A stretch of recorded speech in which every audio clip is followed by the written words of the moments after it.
హైదరాబాద్లో రోడ్ల అభివృద్ధి పనులు ప్రారంభం. డ్రైన్ సంపులు, ఎస్టీపీలు ప్రారంభించిన సీఎం.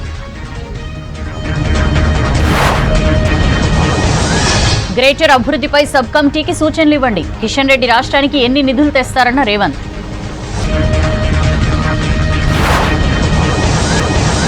బిల్డ్ నౌ టెక్నాలజీతో అనుమతులు తేలికన్న శ్రీధర్ బాబు. దివ్యాంగుల పెన్షన్లు పెంచుతాం.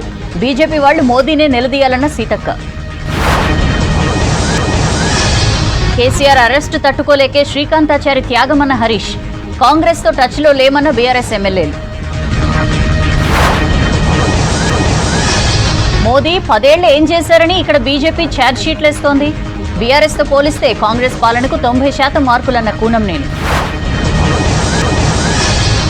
వరంగల్లో రిటైర్డ్ బ్యాంక్ మేనేజర్ దారుణ హత్య. హయత్ నగర్ లో అప్పు కట్టమన్నందుకు వ్యాపారి మర్డర్.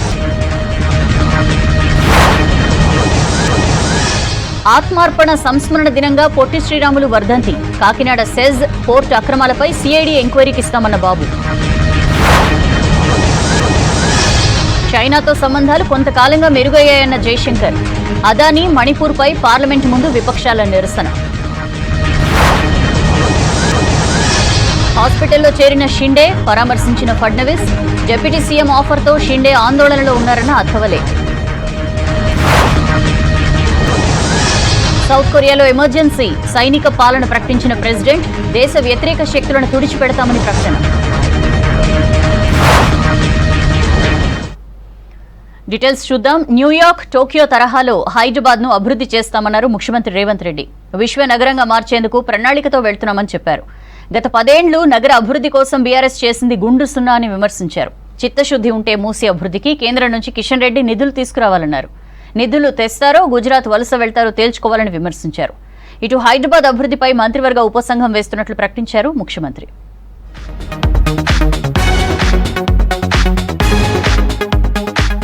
మూసీలో మునిగి తేలిన బీజేపీని ప్రజలు పట్టించుకోరన్నారు సీఎం రేవంత్ రెడ్డి. నగర ప్రజలపై కిషన్ రెడ్డికి నిజంగా ప్రేమ ఉంటే కేంద్రం నుంచి నిధులు తీసుకురావాలని సవాల్ చేశారు. ప్రజాపాలన విజయోత్సవాల్లో భాగంగా హైదరాబాద్ లో పలు అభివృద్ధి కార్యక్రమాలకు శంకుస్థాపనలు చేశారు సీఎం. 35,000 కోట్ల మెట్రో విస్తరణకు అవసరం ఉంటే మోదీ ఎందుకు నిధులు ఇవ్వరని ప్రశ్నించారు. రీజనల్ రింగ్ రోడ్డుకు 7,000 కోట్లు అవసరమున్నాయని మోదీతో మాట్లాడి తీసుకురావాలన్నారు. మూసీలో పడుకోవడం కాదు, మూసీ కంపును మోదీకి చూపించాలని సవాల్ చేశారు రేవంత్. ఇవాళ బీఆర్ఎస్ వాళ్ళు, బీజేపీ వాళ్ళు మూసీని అడ్డుకుంటామంటున్నారు. ఎందుకు అడ్డుకుంటారు, ఎందుకు అడ్డం పండుకుంటారని నేను అడుగుతున్నా. ఈ కాలుష్యాన్ని తొలగించాల్సిన అవసరం లేదా? హైదరాబాదు నగరం మరో ఢిల్లీ లాగా మారాలనా? ఈ కాలుష్యంతో మనం బతకలేని పరిస్థితి వచ్చి మళ్ళీ అడవుల్లోకి పోయి ఆది మానవుల్లాగా మనం బతకాలనా? కిషన్ రెడ్డి గారు సూటిగా మిమ్మల్ని అడుగుతున్నా. మోడీని తీసుకురా, 1,50,000 కోట్లు మోడీని ఇప్పించు. 10 లక్షల మందితో పరేడ్ గ్రౌండ్లా తెలంగాణ సమాజాన్ని అంతా పిలిచి మోడీని నిన్నిద్దరిని నేను సమానం చేస్తా. మోడీ నుంచి 1,50,000 కోట్లు మన నగరానికి తీసుకురా.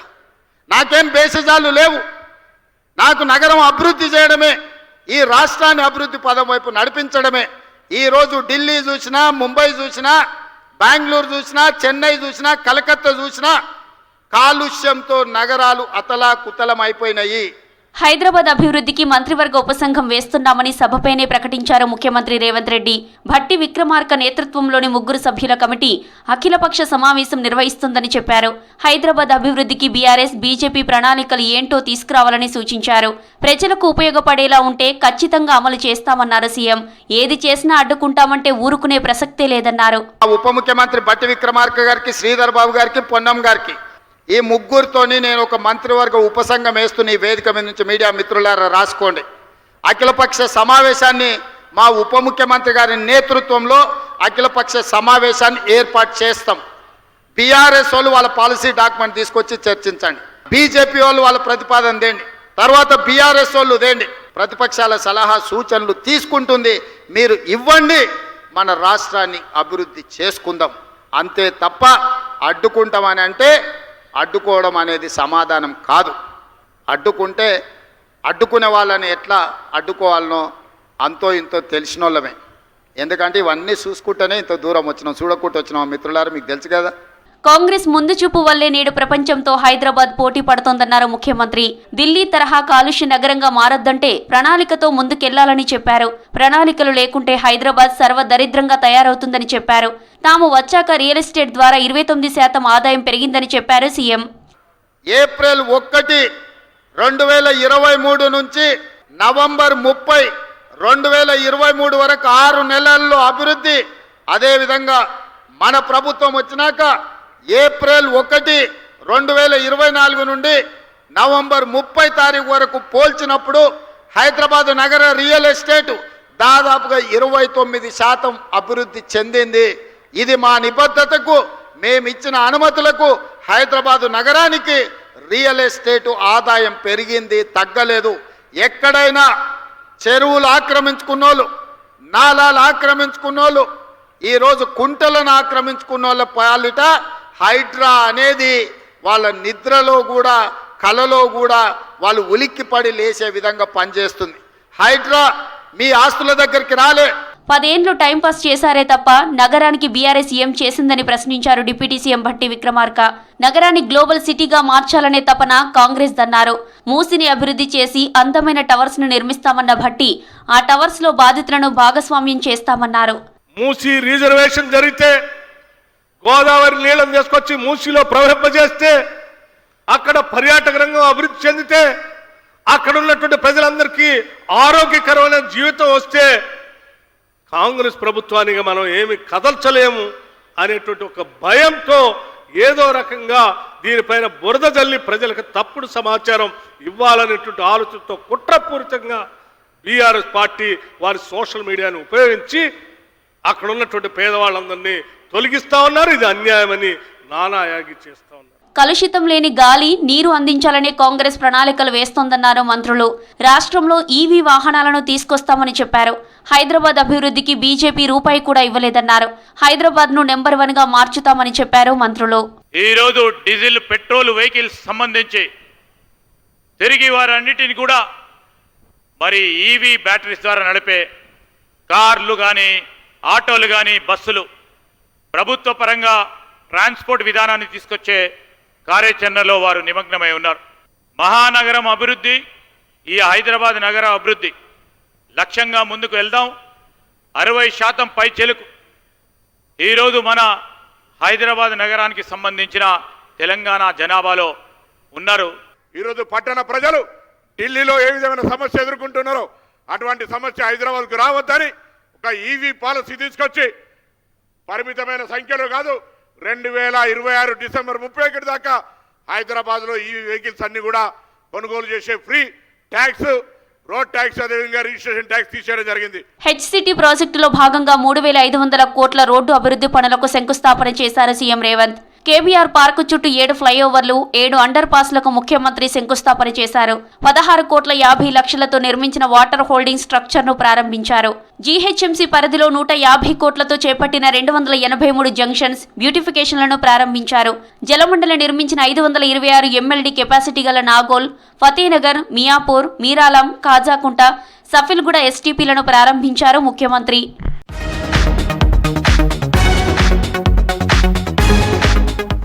అర్హులందరికీ ఇందిరమ్మ ఇండ్లు ఇస్తామన్నారు మంత్రి పొంగులేటి. ఈ నెల 5న ఇందిరమ్మ ఇండ్ల యాప్ ప్రారంభించనున్నట్లు చెప్పారు. గత 10 ఏళ్లలో ఉద్యమ ద్రోహులను అందలం ఎక్కించి అసలైన పోరాట యోధులను విస్మరించారని విమర్శించారు మంత్రులు. దివ్యాంగులు కుంగిపోకుండా ఆత్మవిశ్వాసంతో ఉన్నతంగా ఎదగాలని సూచించారు మంత్రులు.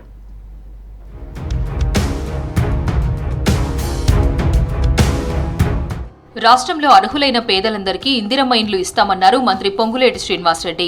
ఈ నెల 5న ఇందిరమ్మ ఇండ్ల యాప్ ప్రారంభిస్తామని తెలిపారు. రైతులు పండించిన ప్రతి గింజను కొనుగోలు చేస్తామన్న మంత్రి 8,000 కేంద్రాల్లో కేజీ తరుగు తీయకుండా కొంటున్నట్లు చెప్పారు. రైతు సర్కారు ఎలా ఉంటుందో సీఎం రేవంత్ చూపించారన్నారు. కూసుమంచి మండలం జీళ్ల చెరువులో కొనుగోలు కేంద్రాన్ని ప్రారంభించిన మంత్రి పడమట నర్సాపురంలో ఎస్టీ గురుకుల ఉమెన్స్ హాస్టల్ను తనిఖీ చేశారు. మెస్ క్వాలిటీపై అసంతృప్తి వ్యక్తం చేశారు. రాబోయే 10-15 రోజులలోపే ప్రతి గ్రామంలో అర్హులైన పేదవాళ్లలో బహుపేదవాళ్లకి నీది ఏ పార్టీ అని అడగరు, నీది ఏమి కులమని అడగరు. ప్రతి ఊళ్ళో ముగ్గు పోసుకుంటున్నాం. అద్భుతంగా పేదవాళ్లలో బహుపేదవాళ్లకి ముందించుకుంటాం. ఈ సంవత్సరం మొదటి విడతగా 4.5 లక్షల ఇళ్ళు ఇస్తున్నాం. ప్రతి ఇంటికి 5 లక్షల రూపాయలు ఇస్తున్నాం. గత 10 ఏళ్లలో తెలంగాణ ఉద్యమ ద్రోహులను అందలమెక్కించి అసలైన పోరాట యోధులను విస్మరించారని మండిపడ్డారు మంత్రి జూపల్లి కృష్ణారావు. ధనిక రాష్ట్రమని 100 సార్లు చెప్పిన కేసీఆర్ ఇచ్చిన హామీలను అమలు చేయలేదన్నారు. శ్రీకాంతాచారి వర్ధంతి సందర్భంగా బషీర్బాగ్ ప్రెస్ క్లబ్లో నిర్వహించిన తెలంగాణ యూత్ డే సదస్సులో మంత్రులు పొన్నం ప్రభాకర్, జూపల్లి కృష్ణారావు పాల్గొన్నారు. కాంగ్రెస్ అగ్రనేత సోనియా గాంధీ వల్లే తెలంగాణ వచ్చిందన్నారు మంత్రి.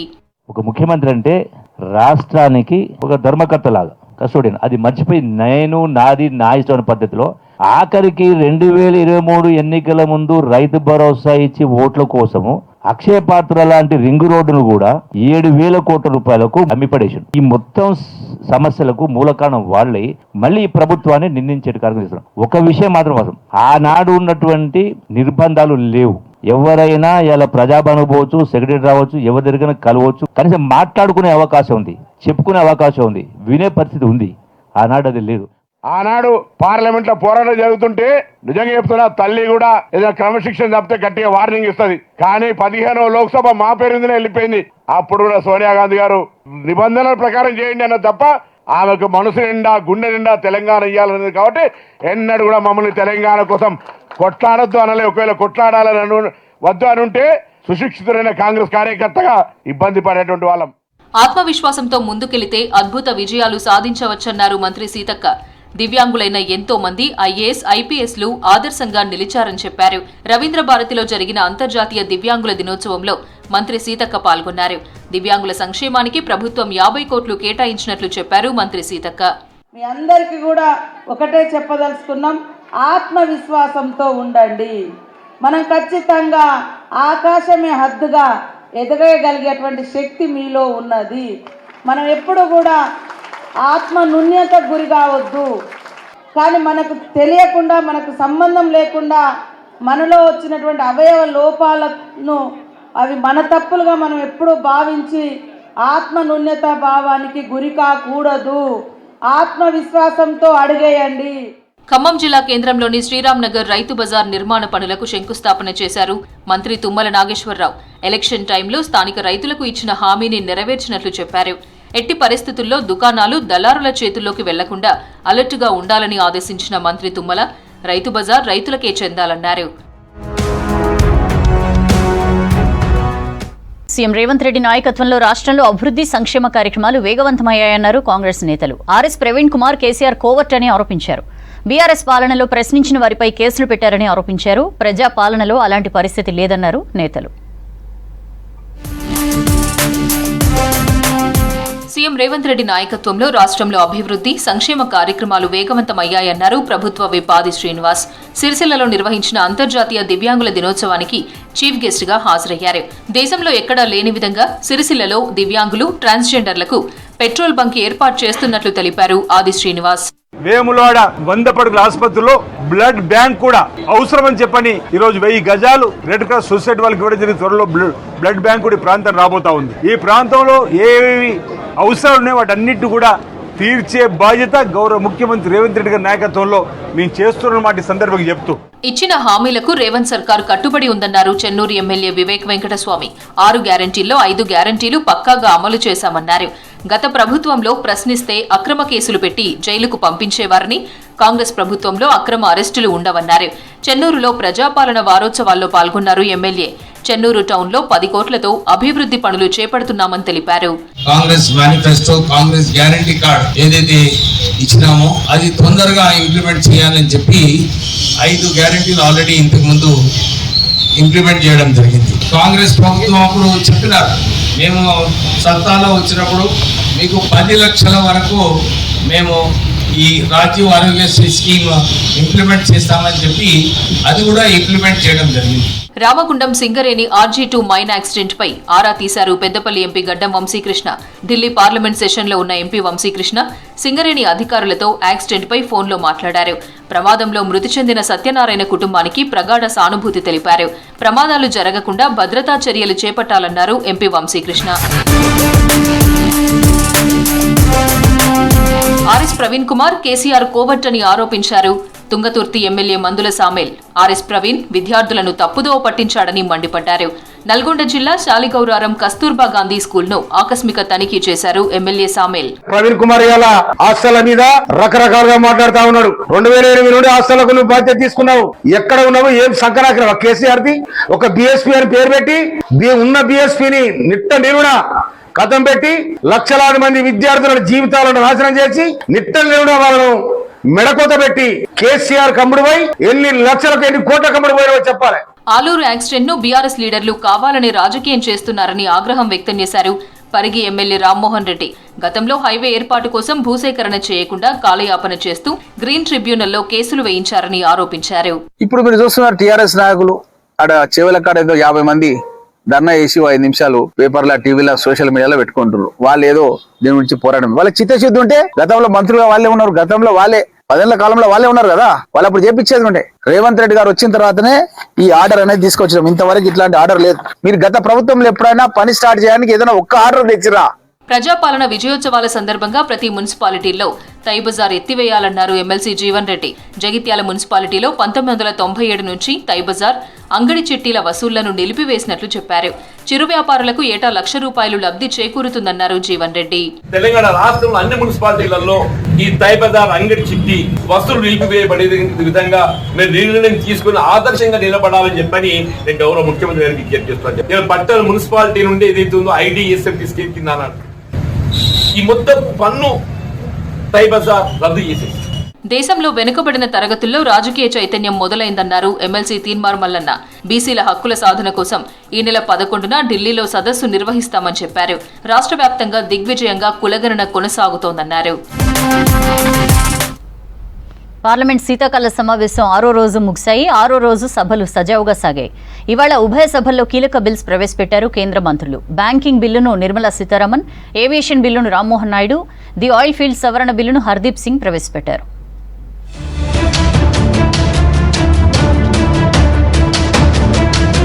పార్లమెంట్ 6వ రోజు సమావేశాలు ముగిశాయి. విపక్షాల ఆందోళనతో 5 రోజుల పాటు ఉభయ సభల్లో ఏ ఒక్క అంశంపై చర్చ జరగలేదు.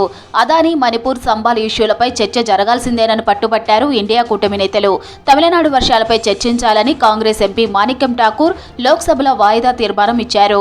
ఢిల్లీలోని ప్రజాప్రతినిధులకు బెదిరింపులపై డిస్కషన్ చేయాలని ఆప్ ఎంపీ నోటీసులు ఇచ్చారు.